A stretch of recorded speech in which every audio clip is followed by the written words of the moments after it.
সক্রিয়তা বেড়ে যাচ্ছে এবং সেই সক্রিয়তার ফলে কোষের মধ্যে অক্সিজেনের অল্প পরিমাণ অক্সিজেন যত সেখানে উপস্থিত থাকে সেই অবাধ শ্বসন হচ্ছে। সেই অবাধ শ্বসনের ফলে যে শক্তি উৎপন্ন হচ্ছে সেই উৎপাদিত শক্তি দিয়ে আমার ভ্রূণ শক্তি পাচ্ছে এবং তার থেকে ভ্রূণের অঙ্কুরোদ্গম করছে। তো এই প্রসেসগুলোও কিন্তু ভীষণ ইম্পর্টেন্ট একটা অঙ্কুরোদ্গমের জন্য। এবং সেই ক্ষেত্রে আমরা দেখছিলাম যে যেগুলো আমরা আগেও পড়েছি ছোট বয়সে, যে বিভিন্ন ধরনের অঙ্কুরোদ্গমের কথা আসছিল, 3 রকম। মৃদগত, এবার সেখানে আমাদের একটু কনফিউশন ছিল, আমাদের খুব গ্রামাটিক্যালি আমরা ভেবেছি মৃদগত আর মৃদভেদী মানে মাটি ভেদ করে, কিন্তু সেখানে ছোট ছোট মানে পার্থক্য আছে। সেটা হচ্ছে মৃদভেদী মানে যেটা স্যার বললেন যে আমার বীজোত্তক প্রথমে আমার মানে মূল যে অংশটা সেটা তৈরি হবে, তারপরে বীজোত্তক সেই চাপে, বীজোত্তক না সরি বীজপত্র সেই চাপে মাটির উপরে বাইরে বেরিয়ে আসবে, তখন সে ভাঙবে, তারপরে তার থেকে বিটক অংশ তৈরি হবে। এটা হচ্ছে মৃদভেদী। মৃদগত না একই রকম ভাবে শিকড় অংশ বা মূল অংশ, মূলতন্ত্র যেটা সেটা তৈরি হবে, কিন্তু বীজোত্তক বেরিয়ে আসবে না, সে তখনও মাটিতে থাকবে, বিটক অংশ সেই অবস্থা থেকেই বেরোবে।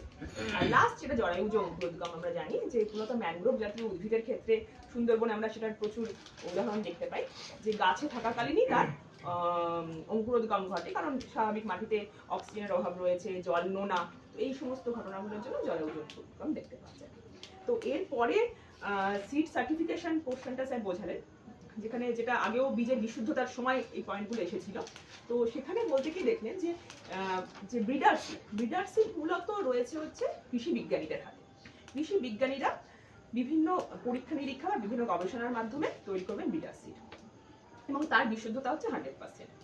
এবার ব্রিডার সিডকে কাজে লাগিয়ে বিভিন্ন কৃষি বিজ্ঞান কেন্দ্রগুলো বা গবেষণাগারগুলো তৈরি করবে হচ্ছে ফাউন্ডেশন সিড, যার বিশুদ্ধতা স্বাভাবিকভাবেই একটু কমবে, প্রায় 99.5%-এর কাছে নেমে আসবে।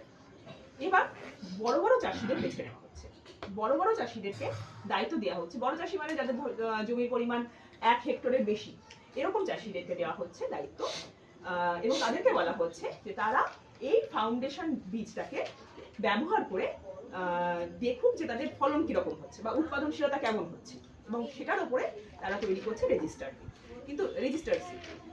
এবার এটাও সত্যি কথা যে ভারতের মতো দেশে, যেখানে ওই বড় চাষির যে সংজ্ঞা আমরা ধরছি, সেরকম চাষির সংখ্যা কিন্তু মানে নেহাতি হাতে গোনা।